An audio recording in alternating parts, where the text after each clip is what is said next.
You're listening to a Roddenberry podcast. This episode of Mission Log is brought to you by listeners like you, supporters on Patreon. Join today at patreon.com/missionlog.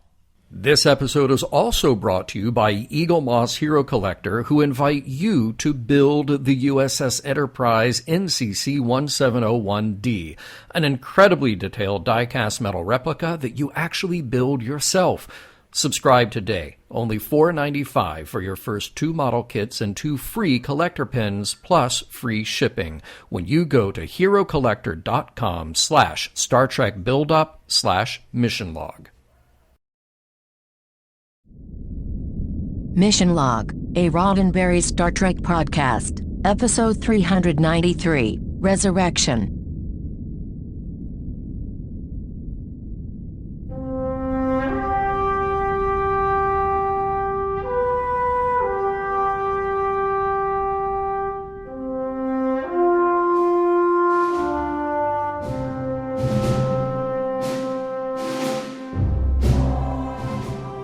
Welcome into another episode of Mission Log, a Roddenberry Star Trek podcast. I'm John Champion. And I'm Norman Lau. Each week on Mission Log, we beam ourselves into an episode of Star Trek to poke around for a while, see who's there, and look around for a lesson or two that we can take back to our own world. This week, Resurrection, the one where a character who is long gone is resurrected. Kind of. Not really. But real enough. Look, it's not Kahless. That's all I'm going to say. And we'll break it all down for you in a moment, but first I'm going to tell you how to get in touch with us. Mission Log is a conversation about the stories of Star Trek, so that's why we want to hear from you. Use Mission Log Pod to give us a like and a share on Facebook and Twitter. If you're so inclined, give us a rating and a review at Apple Podcasts to help others find the show. You can call us on Skype at Mission Log Pod or by dialing 323-522-5641. Send us an email at missionlog@roddenberry.com. And remember, we may use your comments on an upcoming episode of Mission Log. Hey, I promise we'll get to trivia in a moment, but this is a late-breaking insert into the show.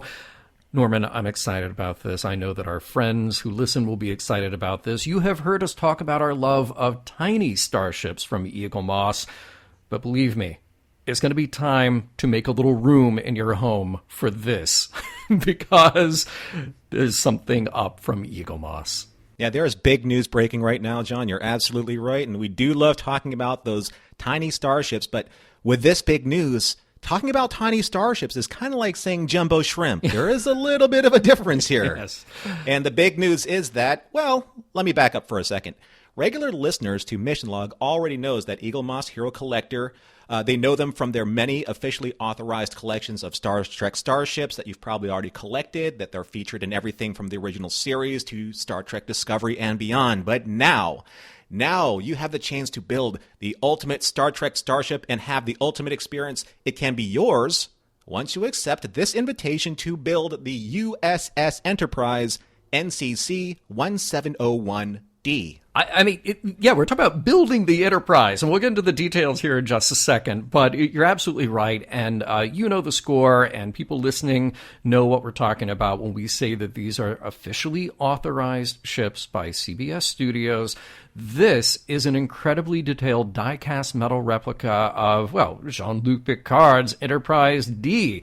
It is the Galaxy-class starship originally introduced in Star Trek The Next Generation, and you build it yourself, part by part, in intimate detail, section by section. And I love this. It's easy to build.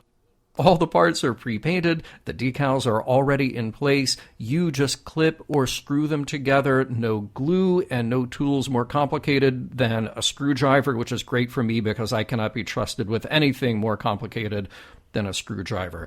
Once you finish, get this, your Enterprise D will span 27.5 inches long and nearly 20 inches wide. It's a little over 19.5 inches wide. Norman, you've been to the website. You've seen this thing, right? No, it's phenomenal. It's phenomenal because you actually get to put it together yourself, and get to understand, I guess, from the ground up, the intricacies of the NCC 1701D. Exactly. Now, this is based on careful study of all three studio models, because, yes, there were three used during production of the series. And I love that they've gone the extra step here. The model has been designed so the saucer and star drive sections can separate, and it's got working lights. And all the exterior details that you'd expect, like phaser strips and the transporter emitters and antimatter loading hatches, even the captain's yacht. That's phenomenal, because you've always wanted to see the captain's yacht detach, and now you can make it happen for yourself. There is literally nothing else quite like it, both the captain's yacht and this particular product, and it's available only from Eagle Moss Hero Collector. Now, all of this and more starts at the special introductory price of only $4.95 for your first two model kits with a step-by-step assembly magazine and two, count them, two, free collector's pins plus free shipping when you go to www.herocollector.com/Star Trek Buildup/Mission Log. Then, approximately every other month, you'll receive 4 new model kits delivered directly to your door for only $12.90, plus $2.45 shipping per kit. Oh, and once you sign up for your build-up, you'll be eligible to receive a number of exclusive free gifts over the course of your subscription, a value of over $100. And the best part of all, your subscription is risk-free. There's no minimum number of model kits to purchase, and you can cancel your subscription at any time. But why would you? Because you're going to go nuts when you see this thing. Full details can be found at herocollector.com/Star Trek Buildup/Mission Log. That link will be in the show notes, so check it out. And what else is there to say but make it so? And now it is time to hit that red button on the multidimensional interface so that John Champion can bring trivia to us from all sections of the multiverse. Well, wow. Well, here we go, Norman. Trivia for this week's episode, Resurrection. The story was written by Michael Taylor. Now, Michael's first professional writing credit in TV, you may or may not recall, was The Visitor, right here on DS9.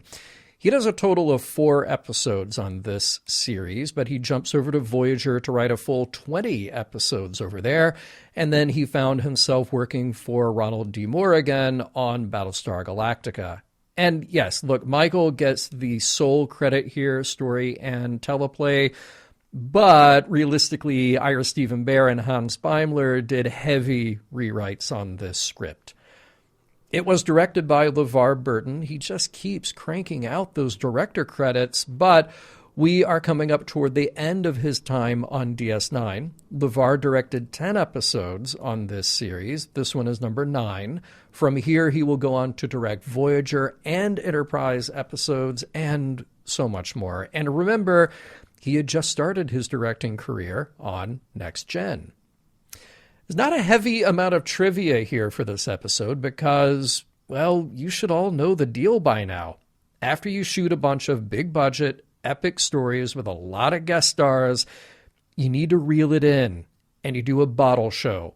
Keep all the action on your existing sets, you trim down the guest star budget, you have minimal effects, and here you go. Well, let's talk about those guest stars. We have a Bajoran security guard played by Scott Strozier, who shows up quite a bit in small and background roles on DS9 and Voyager. And you may remember having seen him on the big screen in Star Trek First Contact, where he was a Starfleet security officer who is assimilated by the Borg. We have John Towie as the Bajoran Vedic Osan, and he's got some recurring and guest credits in TV, but like a lot of DS9 actors, he's somebody with a big career in live performance as an actor and as a professional pianist.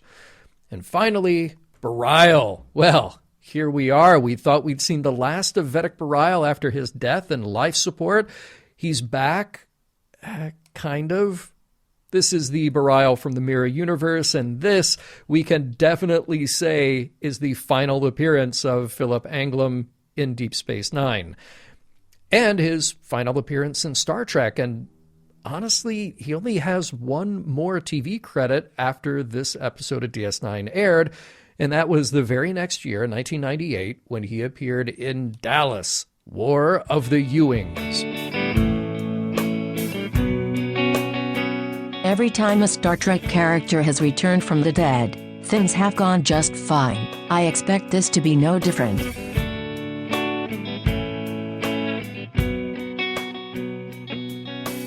Prologue. In a turbolift heading to Ops, Dax is doing her level best to find a dinner date for Major Kira. However, Kira just seems to be universally uninterested in dating anyone at the moment, Captain Baudet's transparent skull and Dr. Tragtalk's middle eye notwithstanding.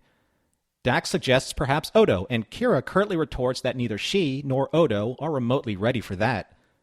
Kira finally insists that she'll be coming to dinner alone. Shortly after, Kira and Dax settle into Ops, and Chief O'Brien detects an unusual transporter signal, and a moment later, a huddled man materializes on the Ops transporter pad. Kira approaches the stranger to offer assistance. He wheels around with a Bajoran disruptor in hand, now trained on Major Kira. But even more shocking to Kira is that this stranger is the mirror image of Vedic Bareil. Act 1. With his disruptor in one hand and using Major Kira as a Bajoran shield in the other, Bareil demands to have a fast ship ready to escape the station. Captain Sisko alerts Odo of the hostage situation and directs Bareil to landing pad A. Avoiding the turbolips as a precaution, Bareil has seemingly planned for every contingency, pausing only briefly to also steal the Major's kava roll, because you can't terrorize a space station on an empty stomach. As they make their way to landing pad A on foot, Bareil admits to Kira that he is from that other universe and is on the run from the Alliance.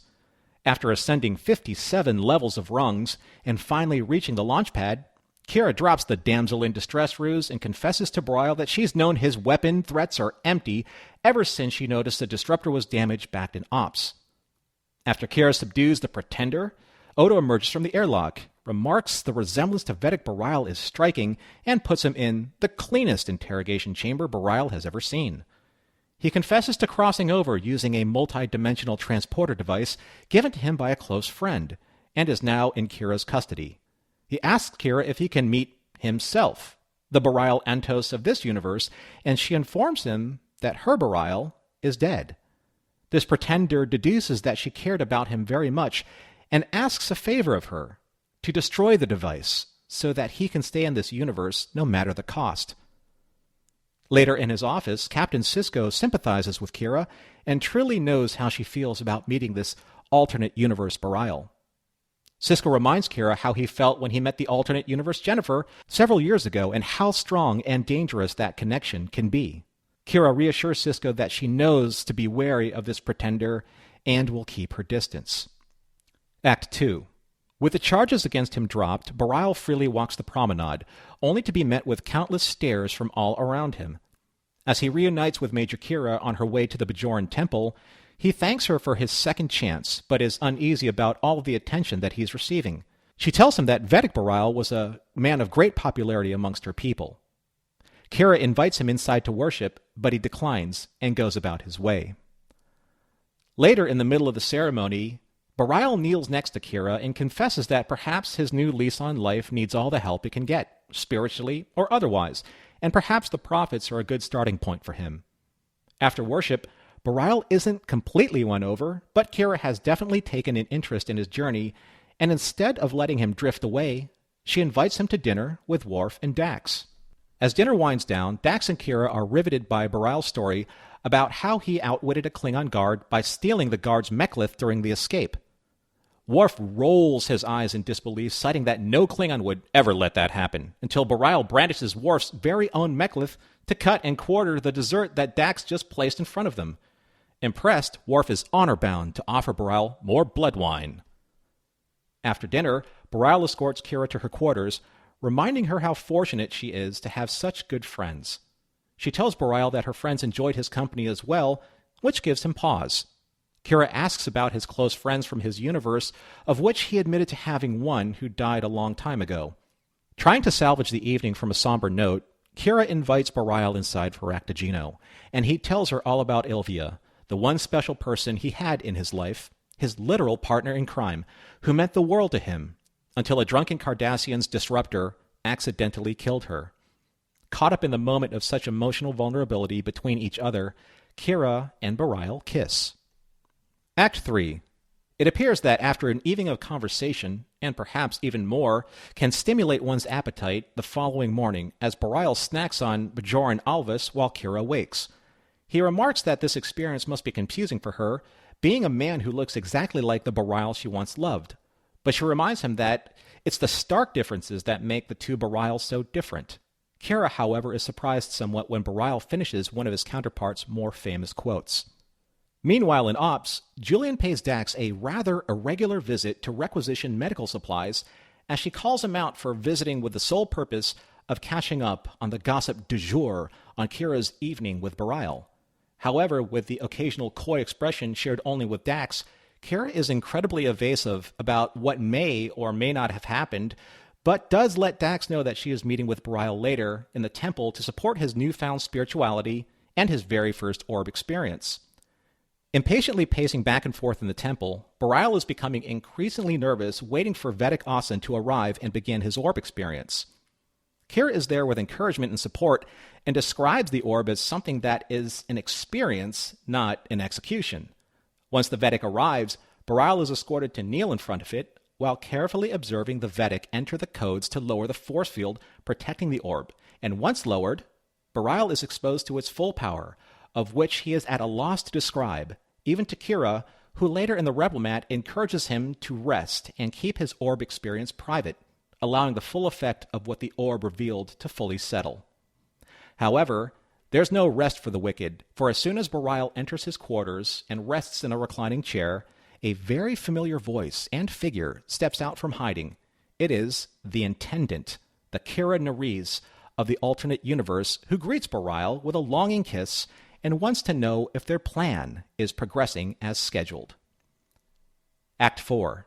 The Intendant's early arrival has somewhat unnerved Bareil, who is emotionally unprepared to receive her at this delicate stage in his and Kira's relationship. Behaving strangely and off-putting to her, Bareil admits how deeply he feels towards Kira, enraging the Intendant.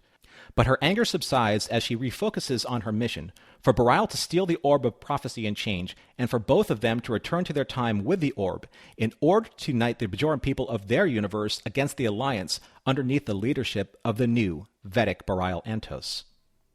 Later in Quark's bar, Bareil is deep in equal parts drinking and thinking, as he snaps at the gawking onlookers. However, Quark, realizing the irony of Bareil's situation, tries to turn it to their mutual advantage.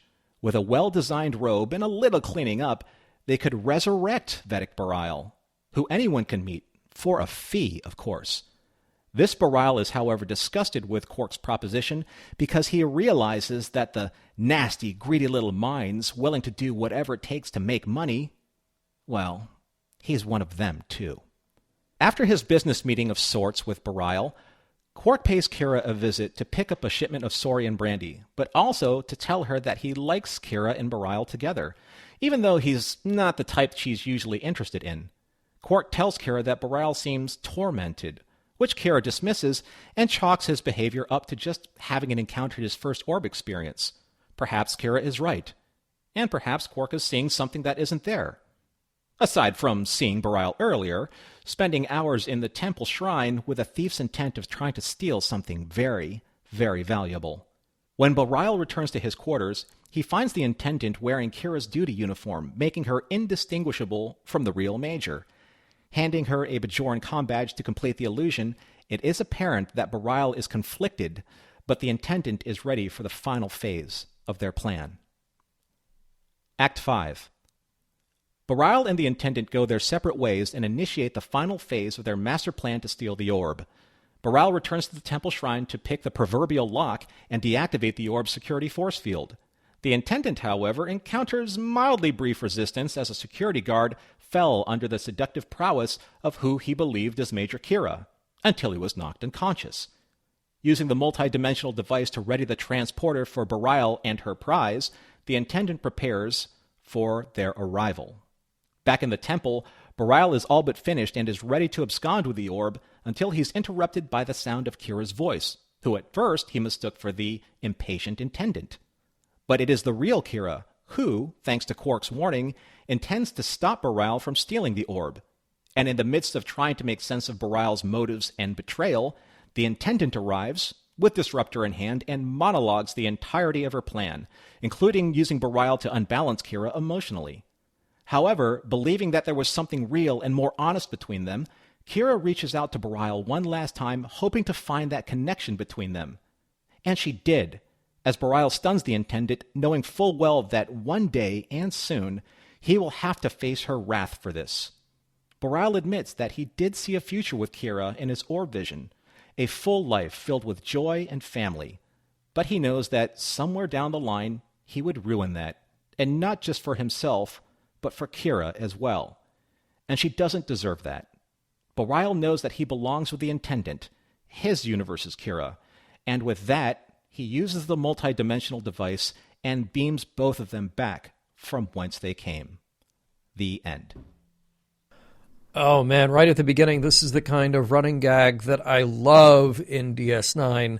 Something like Captain Baudet with his transparent skull. I want to see this guy. Somebody needs to draw it, design it, and cosplay it. Well, that cosplay would be amazing. It's almost kind of having one of the Triskelion brains in a glass jar, like walking around. Right, yeah. That'd be super cool. Love that. I mean, you would think he would be somewhere on the station, just like walking around, and all of a sudden he'd like walk by Quarks and say, "Hey, there's Captain Baudet." Right. And just see kind of like a not disembodied, but a brain. Yeah, you just catch a glimpse of it. by. I would love that. You know what I love? I love Worf when Worf is used exactly the way Worf needs to be used. I love it when Kira and Dax are gossiping or talking about men, and they walk by, and she says, tell Worf something. And he goes, "Tell me what?" Right. Yeah, that's Worf. That's the Worf we need. Yes. Mm-hmm. So good. Yeah. Let's see. Oh, and I do like the little gambit of getting Kira and Bareil to the landing platform. So many steps, 57 levels they have to go up via stairs, we assume. And of course, at this point, we assume that Sisko and Odo are going to have some kind of code words to get Odo up there, That's why not 47 steps, John? I know. See, I thought about that, and somebody on staff was like, "No, that's just too many 47s." I guess. Although I guess if you do the math, then so you'd have 57. They have to go down from ops. They have to go out to one of the rings to go up 57 levels. But then you have the same number of levels down as well. So you got 114 levels from top to bottom. Have you been reading the technical manual? No, I just thought about it. I was just thinking about the model back there and going like, wow, that's 57 levels up to get to that top. Yeah, it's a big station. That's all I'm saying. Big station. I kind of wish when he reached the top, he like Kira was like spry and springy, but he was like just covered with sweat. Just is it really worth it? Right. What's funny though, when Kira is being taken hostage. Mm-hmm. Her body language speaks like, really, hostage? Come on now. Yeah. She's not even like struggling. She's like, oh, this is just unreal. Which kind of like leads to the whole, there's something else going on. Like she's not trying to escape. She's not trying to subdue him. She's not trying anything really because she knows that all of it's just a farce. Right. And I was a little concerned about, Mr. Grabby Hands there because he was being a little familiar. Yeah. With Nana. Yeah, well, that's the interesting part about any of this, to find the interesting parts in there, which is, okay, you have our Prime Universe Kira, who was in love with the real Bareil, and then you've got Mirror Universe Bareil, who has this interesting relationship with Intendant Kira, so there already is a bond, but these are not the same people. That to me is the most interesting thing to play with, is just like the assumption and the confusion that comes from that bond. But, we'll save that for later. But he didn't seem confused. That's the thing. Like, he didn't turn around and just take her hostage because she's the first person that approached him. Yeah. It just seemed, I don't know. I'll get to that later, I guess, yeah. too. You know what was funny, though? That he stopped to grab her kava roll. And I used to actually drink an instant coffee called kava. Oh, buddy. Which makes it literally the perfect coffee roll with Ractigino. So yes, yeah. I thought I thought it was, I don't know, maybe one of the writers also was a fan of that instant coffee as well. May very well have been. And I do like Bareil's sort of summary. It's funny. It's almost like it's an inside thing. It's a wink to the audience. It's sort of a wink to the whole concept, just in terms of thinking about alternate universes. Like, everything's the same but different, right? Yes, alternate Bareil, which clearly you've heard about this because you just can't stop yourselves from jumping from one universe to another, except that things are pretty much the same. Like they look the same a lot, or different when they need to be different, but it just sort of depends. But don't worry, there's only 2 universes really that you have to worry about. So right. You'll figure it out. I still, we introduced this in DS9. I still don't love the idea of a transporter that's so small you can fit it in a fanny pack that will beam you to another universe. I just think, we complained about Deus Ex Machina before. Now we're doing something really important, like going from one universe to another. We just have a thing that'll do it when you hit a button. Well, it's the only other universe, so you just have to make we can make that concession. One-way transporter. Yeah, I always thought that piece of tech just looked a little odd, like clunky, like a souped-up beer can, or a giant yes button, like from Staples. Yeah, because right. I don't know, like with all the tech that they have really good-looking tricorders and things of that nature. You would think it would be, I don't know, techier. I say, I say take it the opposite way. Make the thing like so big you have to put it in a Samsonite suitcase. Like, you gotta get out the little stands, like the pattern enhancers. Like you have to do a whole setup before you can even use it. Make it difficult. I think that's. It can be like Oz. You're like, don't worry about that, man. Pay no attention. Yeah, pay no attention behind the curtains. Yeah. A little bit surprised to know. Of course, Bareil is just saying stuff, Mirror Bareil is, but no prophets in the Mirror universe. They have the orbs, although he's saying like, well, I don't really get into the whole God thing in my universe. And I do wonder, like, how far do we take the opposite Mirror universe thing? So he's not tuned into the whole idea of the prophets, which means then that he's not tuned into the idea of the wormhole. So we have to wonder what is on the other side of the Mirror wormhole. Is it Mirror Jem'Hadar, who were just really nice, just like they pick flowers and sing songs. They're just they're really cool, and they're there to lend a hand when you need them. Yeah, the Mirror universe, it's taken one of two ways. It's either like follow it to the letter or play fast and loose with it, when it comes to the narrative. But it's like everything's the same but different, like he said. But maybe they don't need prophets because there isn't a Dominion fleet to just wish away. Oh, too soon. Yeah, you went there. Yeah. But it's true, though. There's no Dominion there, right? Yeah. So there's no need for the wormhole aliens or for changelings for that matter. Right. Right.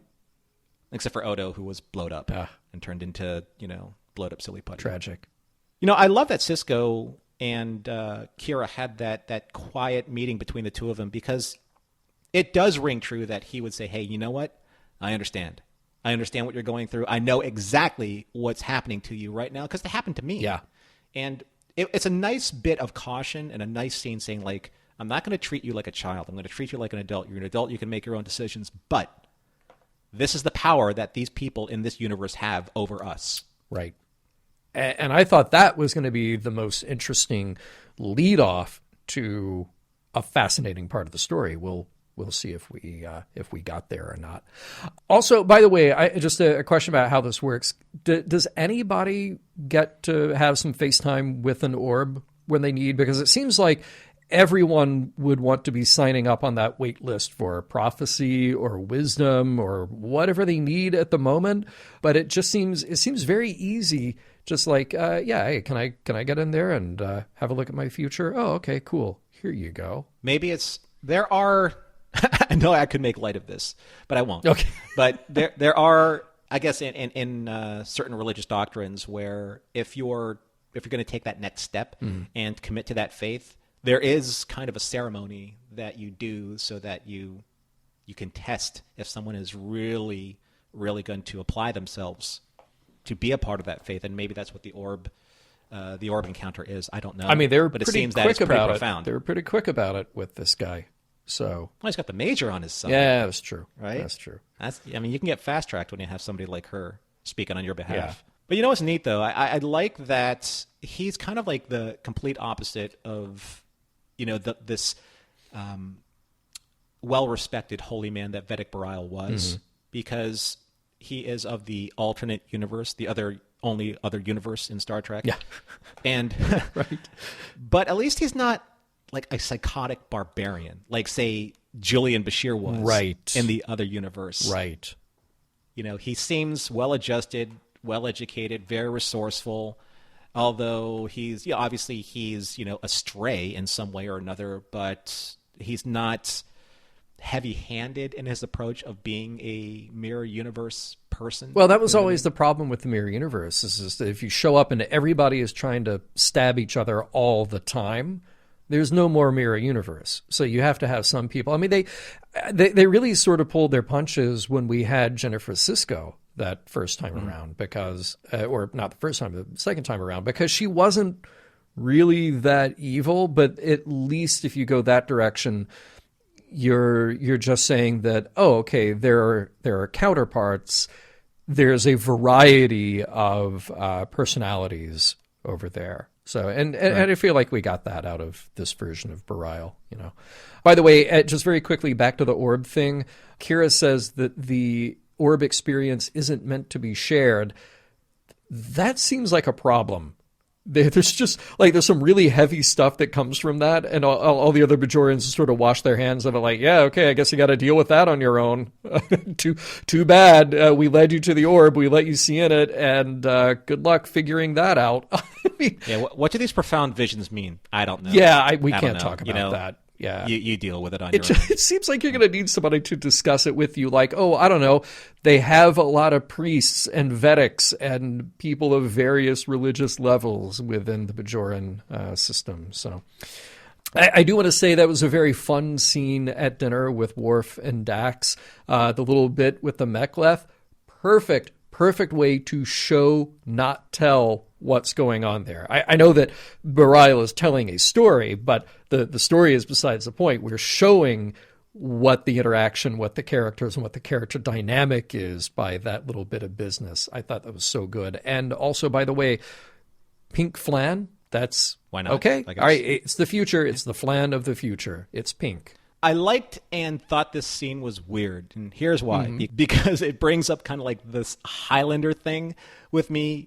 We always make fun of like immortals trying to hide their weapons in, I don't know, like T-shirts instead of trench coats, because they can't wear a trench coat all the time. And all of a sudden they whip out this giant two-handed sword. So at dinner, and Worf is wearing very casual attire. Yeah. Exactly where does he strap his Mek'leth? And it's not a small Mek'leth. That thing is, that thing is like a 2-foot sword. So Bareil's like, oh, is this yours?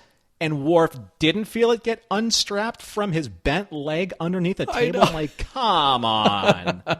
Right? I mean, if it was a dagger or something like that, I get it. It's like picking a pocket. But yeah.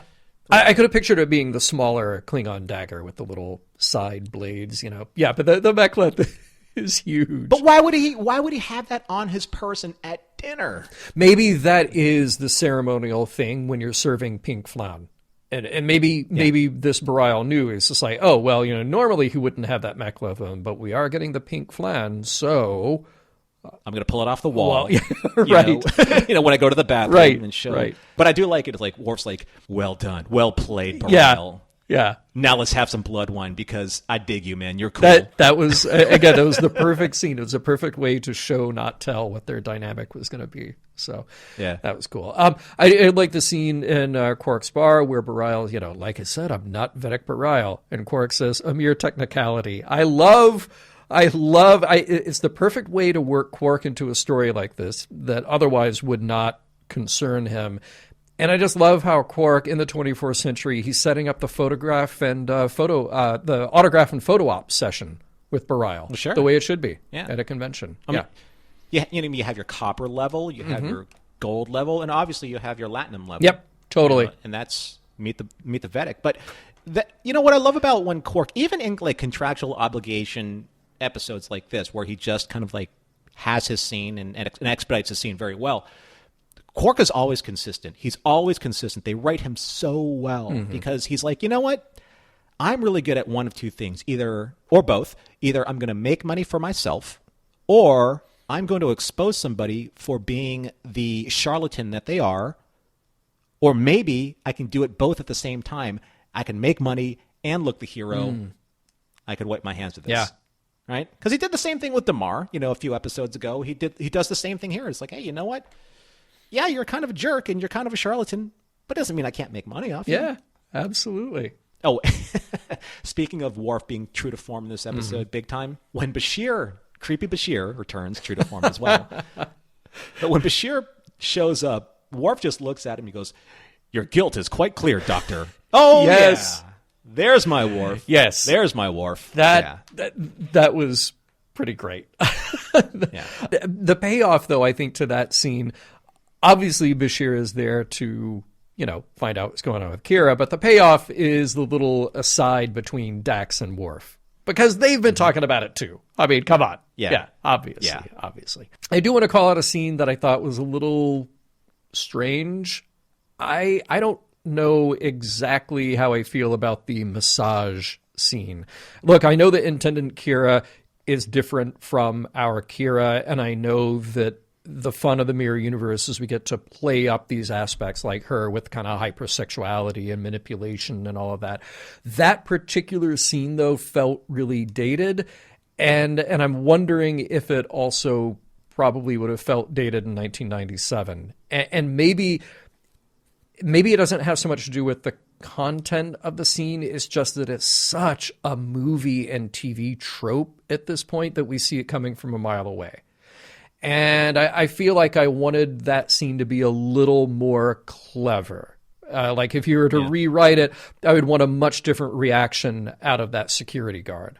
He just kind of gives that like goofy smile, like, okay, I guess I'm supposed to do this now. And I wanted better of that scene. I agree. I think that if any scene really stuck out like a sore thumb, it would be this scene because, first of all, the security guard seems like he's competent. He asks her for her clearance, which is his order to do, so he's doing his job. But all of a sudden, she literally changes her personality midstream. Yeah. And the security guard would be like, this is a Major Kira that I have never seen before in the entirety of me working on this station. Perhaps the briefing that we had from the last two appearances of the Intendant may clue me into it in my security briefings from Odo as I have been trained on this station. Right. Maybe. Right. Yeah. Yeah. It was just odd. And then let's talk about that final scene with Bareil and Kira. After he's stunned Intendant Kira. Sounds like a law firm. Bareil, Kira. Yeah. Perfect, yes. He tells Kira, I've talked my way back into her good graces before. I'll be all right. That's it? Like your whole mission, your whole purpose in her eyes was this one moment. You had one job and then you shot your boss. I don't think there's talking your way out of this one. But given, I would love to be there for that conversation. I think it'll be short, but I would love to be there for that conversation. Yeah, that also stuck out a little weird to me because, yes, they established that Bareil and the Intendant have a relationship of sorts. It doesn't seem like it's on solid ground. It seems very tenuous, kind of like a tit-for-tat type of, I can't say that. Sure, relationship. I get it. But it is. It's a give-and-take relationship. Like, you do this for me, I do this for you. It's very telltale of the Mirror Universe, but he does ruin like this master plan. Yeah. They used all these resources, this multi-dimensional transporter device, which is obviously hard to get or hard to procure. And he just ends the plan because that's what he does. I don't know. Yeah. I don't know about I don't know what he's done to to garner that kind of immunity from, the so-called leader of, the Alliance. Yeah. In the Mirror Universe, but, the Mirror Universe is like a box of chocolates. You never know what you're going to get.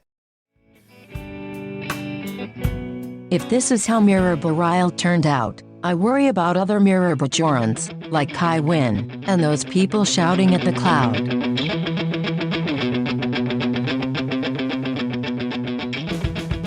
We will get right back to Resurrection in a moment, but first a word from us to you. about Patreon, patreon.com/missionlog.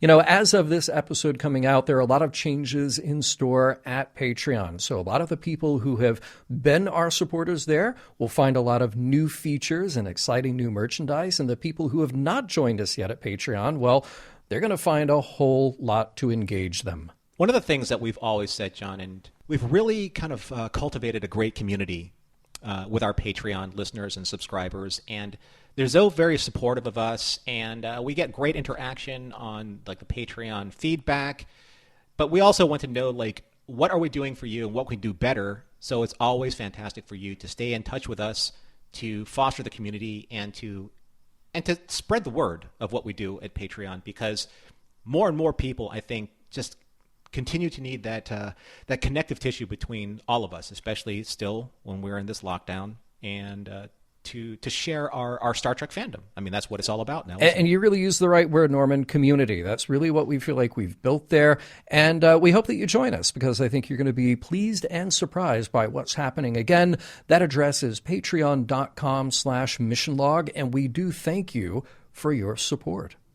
Well, John, it's time to get a little bit more into the depth of this episode and to, I don't know, resurrect certain feelings that we have about the movie. All right. Hey, I fit it in. Hey, I mean, look, right off the bat, I mean, but before you get into your discussion points and mine, I will say this. I want to give them props for doing a Mirror Universe episode that is not in the Mirror Universe. Because we haven't really, up until this point in Star Trek, we haven't had that. So at least we're going to turn the tables a little bit and force these characters. I think that gives us a bit more focus that we usually don't have when we're in the Mirror Universe, because it's just all chaos all the time. Well, I mean, what I liked about the start of this episode was that you knew that Bareil is coming from the alternate universe, and you somewhat buy into this person who's trying to find some type of redemption. But do you buy it all the way, or does it completely fall apart when the Intendant shows up? Because for me, I think that it was a much stronger story before she showed up, because you allowed him to be this person who's escaped the alternate universe, the Mirror Universe, and has come here to try and actually do better, to do what most refugees do when they escape, you know, the terrible situation that they're in, to try and establish a better life. So at the very beginning, the question that I had was, when I was watching him go through the machinations of why he was there, do we buy... Gosh, that's so Kirk. I don't know why. It perfectly fit. It's okay. Yeah. Do we buy... And I'm going to call him Pretender, much like Gooey Bashir was Bashir. Pretender Bareil. This is Pretender like Bareil. That. Yeah. Did we buy his sincerity at the beginning? Do we buy it off the bat? Or was he crafted in a way where you knew that something else was at play? Mm-hmm. You know what? Maybe it's just me. I had not seen this episode before reviewing it for Mission Log. And the first time I watched it, I did buy it. I did. And maybe because I wanted to, that I wanted to see a Mirror Universe story where there is somebody who's desperate to get out from the other end. Because this goes back to the conversation we were just having in the last segment a little bit, to say not everybody in the Mirror Universe can all be the same thing. There have to be other motivations. There have to be other personality types other than just, I'm going to kill you, I'm going to take your position and try to ascend to a higher rank, higher position without getting killed myself. So I wanted to buy that from the beginning. And I figured that if anybody was going to be able to turn anybody or help them assimilate, it would have to be Kira. So, we're already setting up kind of the right circumstances for this to happen. But this story is called Resurrection. It's not called Redemption. So by the time we get to the reveal and we have Intendant Kira, it went a bit off the rails for me. I apologize if I'm jumping ahead too much here. I think we'll come back to it in a bit more succinctly in the next segment. But I feel like that was a lost opportunity, because then it just suddenly changed everything. It's like, oh, okay, They are mustache-twirling villains. Here's what they're up to. Maybe we'll hold out some hope for some level of redemption at the end here, but what actually will we get at? How impactful will that be? Well, I think that Resurrection is it's an apropos title, but I think that it actually plays its hand a little early, because when you see Bareil appear in Ops, it's a little too clean that the first person that he encounters is Kira. Yeah.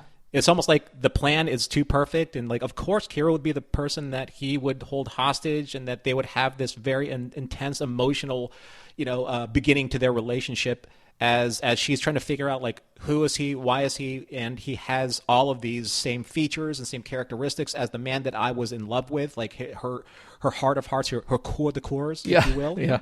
And it's like, that just seems a little too clean for me, and he didn't seem desperate enough that he was escaping this, the alternate universe of that desperate, dark, bleak, atmosphere that anyone would, like, they would sacrifice anything and betray anybody to leave. It is a bit of the purely manufactured dramatic reveal. Like, I've called it up before on our show where, you have a couple of characters talking in a room about somebody else or about some important information that involves somebody else.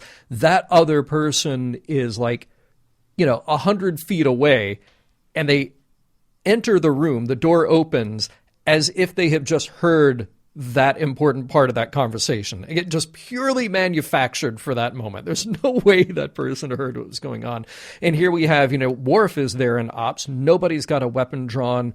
There's no, right. There's no sort of like force field or protective measures when this sudden transporter beam just kicks in. It just happens to be Kira walking up. Oh, yeah, Kira can take care of herself. Kira's tough, but they just sort of allowed themselves to walk into that situation. Yeah, it just seemed a little too fortuitous for my taste, but, this is contrivance, I guess, that we're going to have to accept or not, about this episode. But, Resurrection, again, like I said, it was an apropos title because it does resurrect those feelings in Kira that gives Bareil the benefit of the doubt. And that's a concession and a contrivance that we have to accept in order for their story to move forward. And I get that. I just wish that they played him a little bit more desperate, and I wish he looked just a little bit more haggard, looking like he has given up everything, or like spent his last bar of latinum, or said goodbye to his last friend and said, I risked everything to get here. But the whole thing was a little too tongue-in-cheek for me. I don't know if it came off that way for you at first or in subsequent viewings. But the other thing that I found interesting was kind of like his turn for faith, turn towards faith, I should say. Because it just, like, I don't know why this was important to him. I don't know why it was important for him to show Kira. And it just, for me, felt like she was falling into this master plan of his to manipulate her for another purpose. I didn't feel it was a genuine turn for him. Maybe I was just being completely suspicious about his motives the entire time.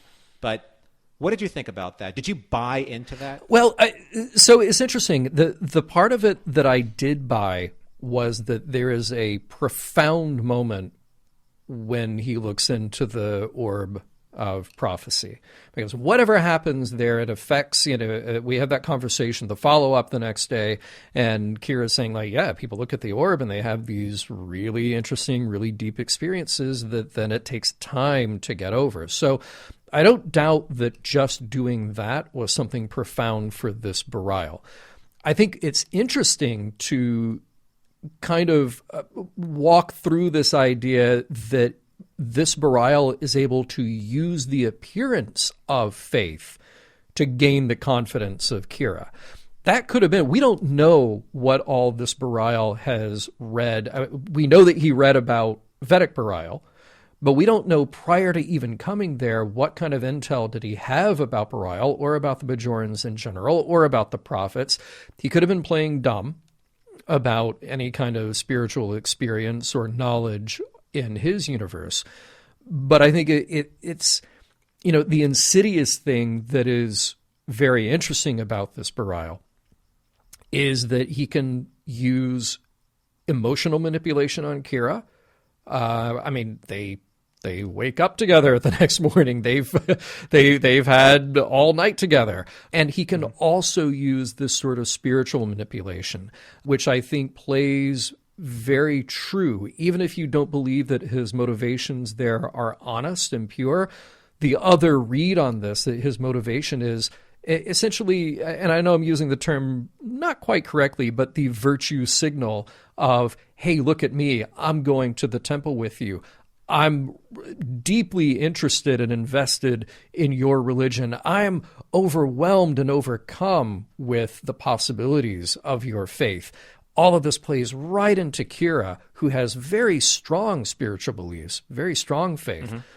So I think, either way, you can look at this as being even more insidious, that he would use that to manipulate her. Or you could say, well, he genuinely has an interest there. He genuinely is moved by what he's seen, but he just can't help himself but to follow through with his programming, in a sense, of why he's there. And I accept the fact that he was doing this almost honestly, or came by this turn honestly, right up until like the Intendant appeared, because it seemed like he was trying to figure out and work out something for himself. He was a stranger to the station. He was a stranger to this universe. He actually found the one person that he does recognize because of the Intendant, and wants to fall into her good graces, and knows how to do that, to resurrect, if you will, like, again, those feelings about Vedic Bareil, her Vedic Bareil. But one thing that I think that would have made his turn a little bit more believable, and something that I would see as being true or ringing true, was when he stared at the orb, and the orb like fundamentally changed him, because it's that powerful. Having that the celestial technology of the prophets to be able to manipulate him and show him the truth of who he is, who he can be, and then obviously that weighing on him so heavily that it bothered him to the core when he was at Quarks. Right. And I felt that if it were just about him, it would have just rang far more true as a narrative than just, I'm biding my time until my partner in crime shows up so we can twirl our mustaches, so to speak, together. I wonder, the more we talk about this, I wonder, like, this is one of those strange ones where this story does not merit being two parts. Thank goodness it's only one episode.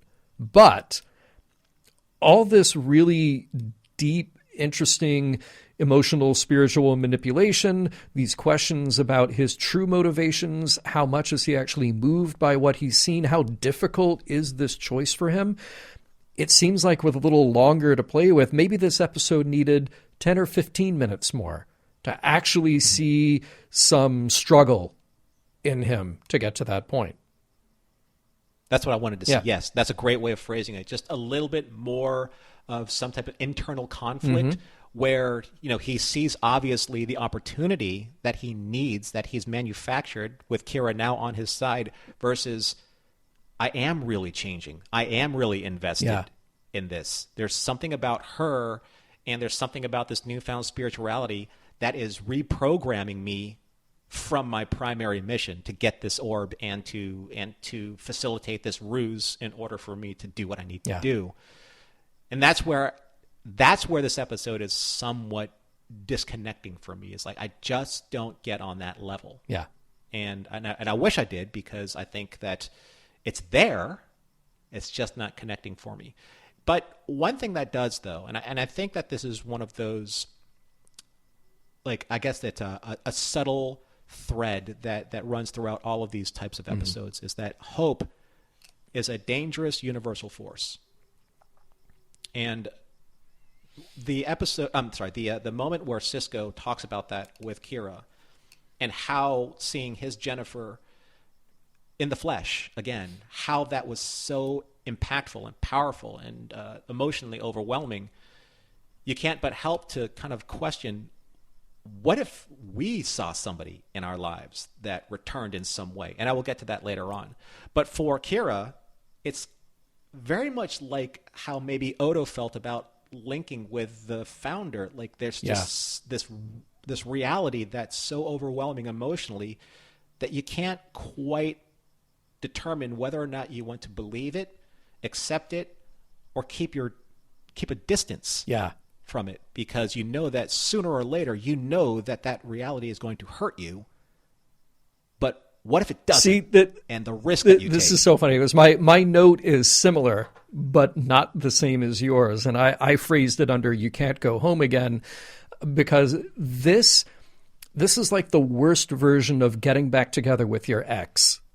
Yeah, so they've changed a little. I mean, in this case, they're literally from a different universe now, and they're evil, but they're still charming, and somehow they do something for you. So there's that. You have this sort of unintended bond there. I feel like if there was an interesting angle to mine out of Kira's experience with Bareil, it would be found in that really believable, genuine way that she was falling for him, at dinner, after dinner, the next morning, et cetera, and prefaced by Sisko's warning. That really is the warning. It's like, yeah, look, A, don't get back together with your ex, and B, especially if they're from the evil, murderous alternate universe. Let's set up some ground rules here. She heard the warning, but she didn't heed it because love is a powerful thing. Our emotions override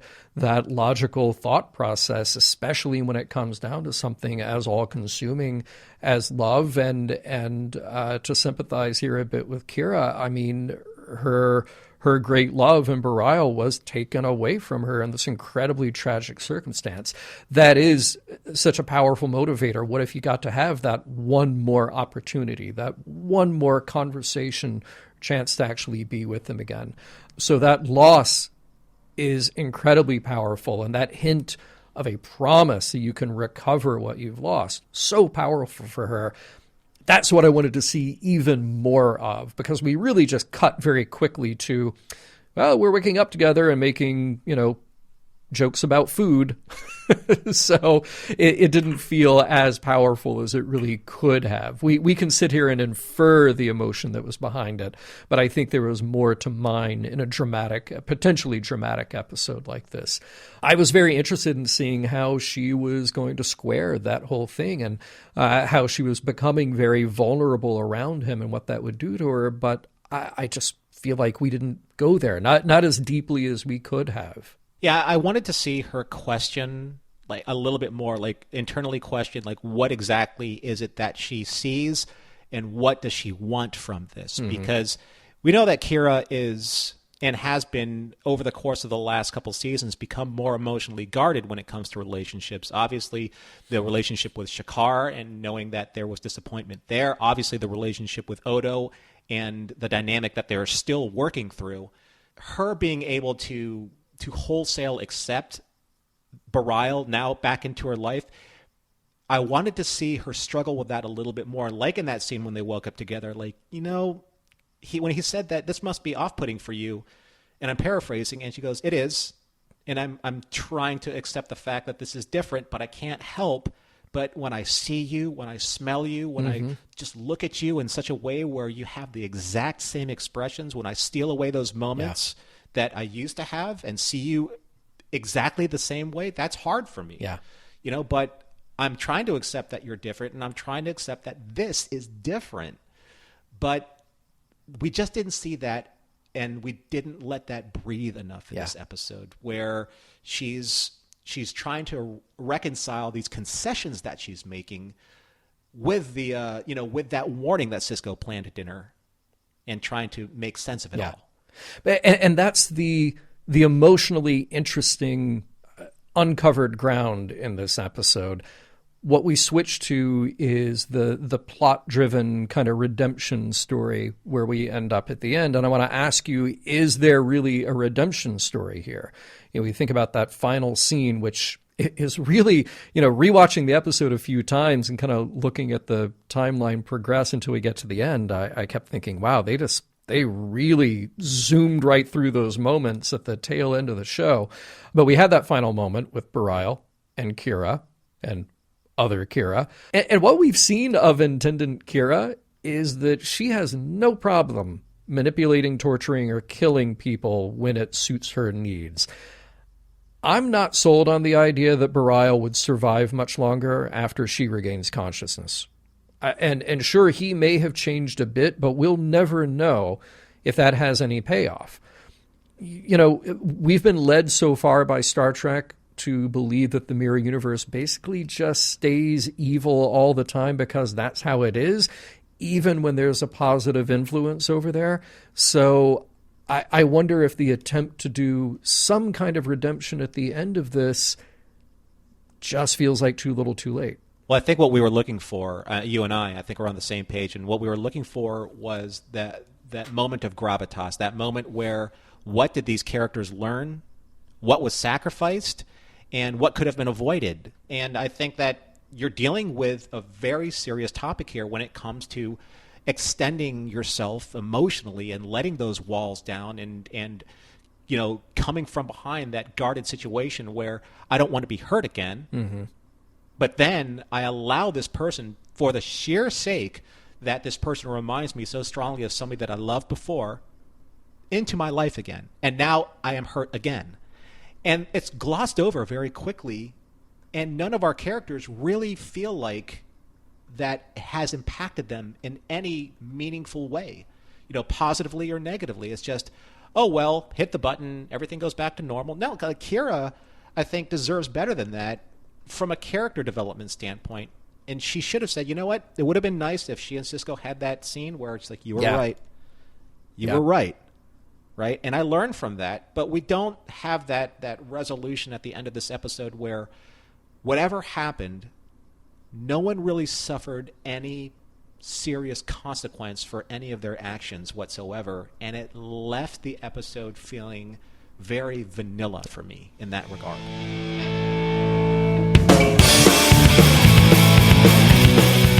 At this rate, going to end from the mirror universe is so easy. Someone on the promenade is probably selling Acme Mirror Universe back and forth. You laters. Get a free Jumjo stick with every purchase.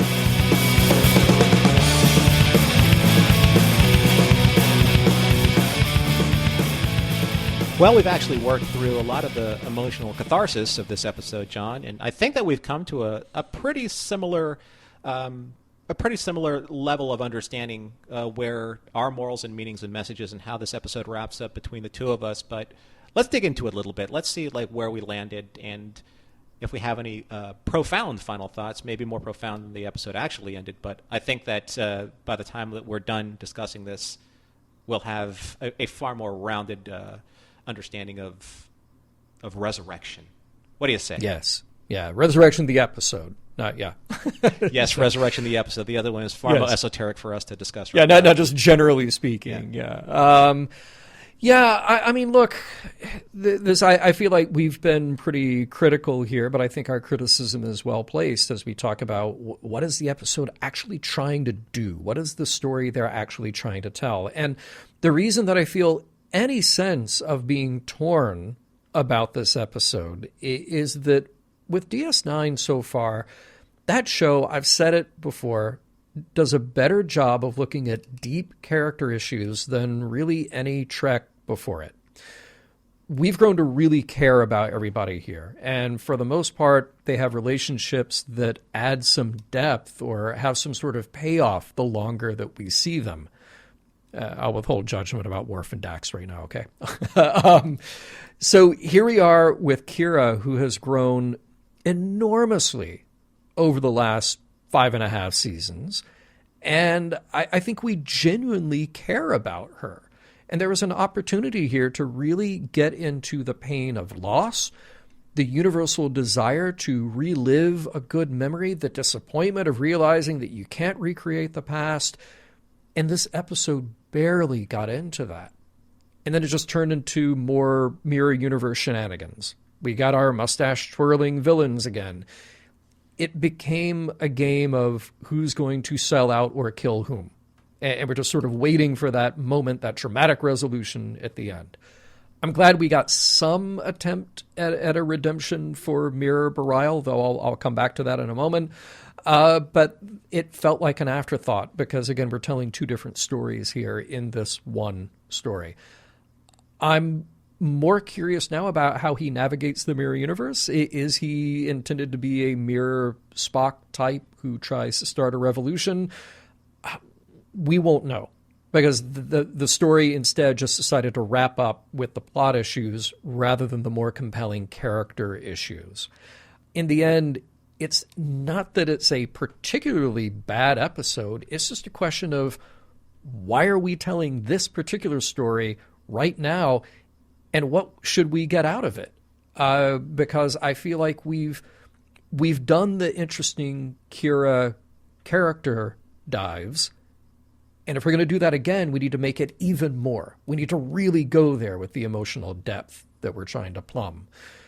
And that's not happening in this one. They started it, and they just said, we're going to do mirror universe stuff.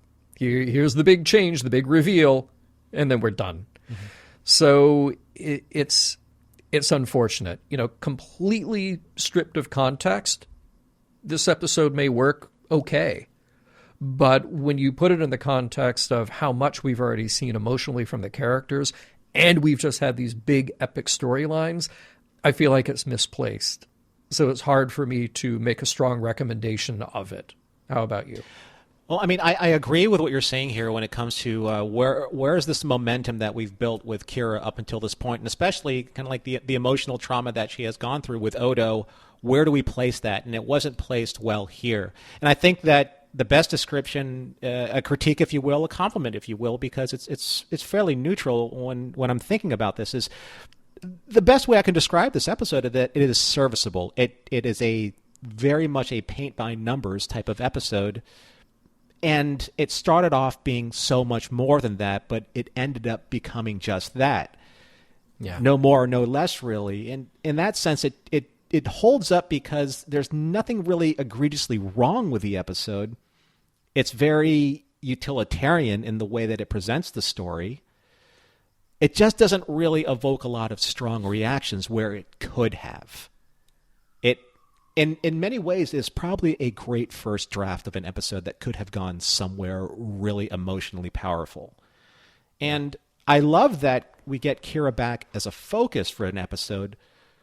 But do we, though? Because the Intendant kind of steals her thunder. A lot of people love watching these mirror universe characters for the villainy and the depravity that they show on screen, allowing these actors to act in a certain way that they never get a chance to see. But we've seen this already multiple times with the Intendant, and it steals away the time that we could have used for Kira and Bareil to really have tried to find something between themselves.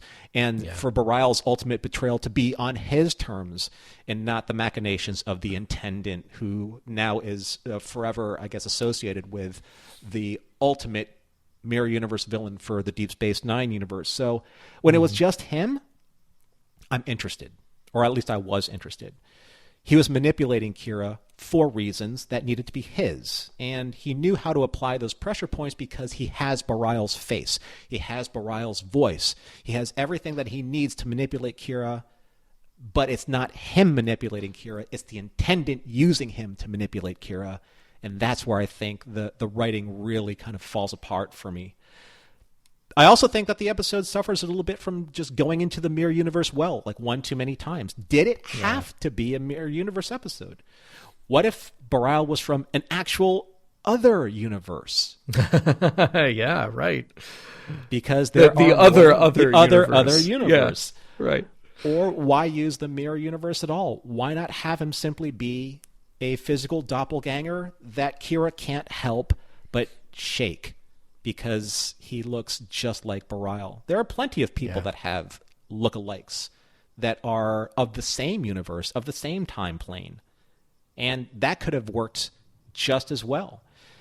So for me, it's just a very vanilla episode with an occasional chocolate sprinkle here or two. That's good. That's a very tasty way to put it. What about messages, morals, meanings?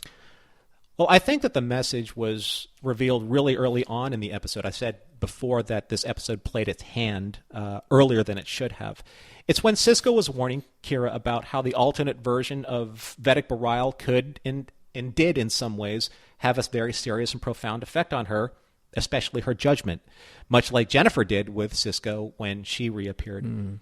But when I watched this several times and I kind of let that idea percolate a little bit and sit with me, when I really thought about it, just think how emotionally overwhelming it would be to see someone from your life return in the flesh, and somewhat different, but more or less the same. So I was thinking about it in this way, knowing that, this comes from the same team that did The Visitor. I was thinking about my dad, and what if I saw someone, the doppelganger of my dad, walk through the door? And I know that's not him. It can't be him. But this person looks the same and sounds the same and laughs the same and does almost every mannerism in that exact same way. For all intents and purposes, this person physically is my dad. But what happens when we're around each other enough to know that that's not true? Do I begin projecting everything that I've felt for all this time onto this person and try and mold him in a way where he becomes this version of my dad that I've missed all this time? What does that do to that person? All of that emotional baggage that I put on this person, is it fair to them? Is what Kira would have felt for Bareil fair to this new Bareil? And if this person leaves my life again, will I be worse off emotionally knowing that I've lost the person that I love most in this world twice? What does that do to a person? So, yes, we know that the mirror universe is pure fantasy. There are no doppelgangers coming through any portal for us to be given a second chance of happiness, like I've mentioned. But I think that maybe the mirror universe in Deep Space Nine has just played a little too fast and loose with the repercussions of what actually could happen. And the people that you love or in love with, they will, when they're gone, they never come back, right? Yeah. So what happens when they do? And I think that in this episode, the opportunity was lost to really show what could have happened. So what you're saying is they've never really faced death. Well, they've cheated death, and they've patted themselves on the back for their ingenuity, but no. No, I mean, look, I think you get it, and we're really saying the same thing here about the emotional missed opportunity, because, look, we did it with Jennifer Cisco. We introduced this idea of her, and that she would have some effect on Jake, certainly, and on Ben. But then she's gone. We just have to get rid of that whole idea and move on to another story. And here we have this other opportunity to really get into some emotional depth and figure out, well, what does this do to somebody, particularly when that person can then use that advantage to manipulate an outcome that they want. And that idea doesn't have to just be purely fantasy. It can actually say something about the danger of letting our emotions lead when it comes to a potentially unhealthy situation. But the episode didn't go there enough. And I think we're both lamenting this idea that they didn't. They scratched the surface on it. There was the idea there, but they didn't truly go there. So I'm going to take it a little bit different direction for the message. And I will say this, that even if I don't love this episode, and I feel like it's just full of missed opportunities to actually push our characters forward or to finally do something interesting with the mirror universe, I will give them credit for doing a nice parallel, potentially, hear me out, to Mirror Mirror, and landing on a positive, very Star Trek message in the end. Maybe. So Mirror Bareil is, I'm going to go with this idea, like the Mirror Spock in this episode. He's the one possible hope that we have for making the mirror universe a less terrible place. Bareil could change the present. He could be the revolutionary man with a vision if Kira doesn't kill him. That's the big problem here. It's a nurture versus nature story in this, or honestly in any mirror universe story, really. And nurture wins out, I think, this time. That's the very Star Trek message that I want to see, that no matter how bad someone is, that given the right conditions and the right environment and the right people around, they can be better than they themselves believe. So that very last part, maybe I'm seeing way too much into it, but that last part had me being hopeful and optimistic a little bit. Bareil kind of, he undermines that by saying, I'm a thief, I belong with her, even after getting a glimpse of a better life through the orb.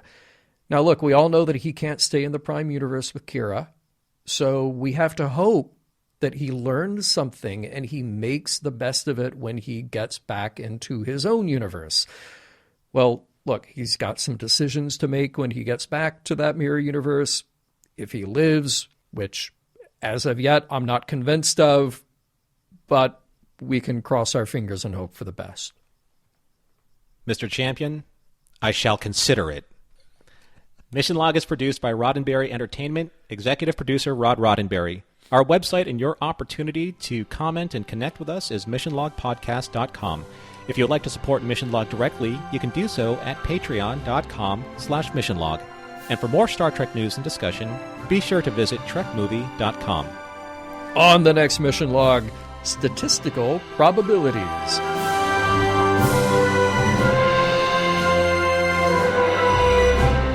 Some of the music for Mission Log provided by Warp 11, online at warp11.com.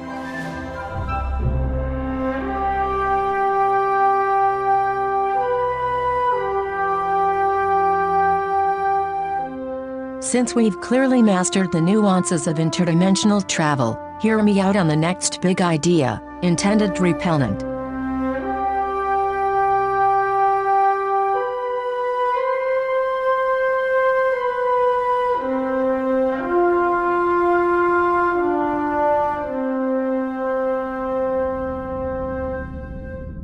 End transmission.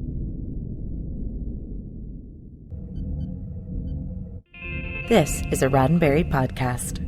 For more great podcasts, visit podcast.roddenberry.com.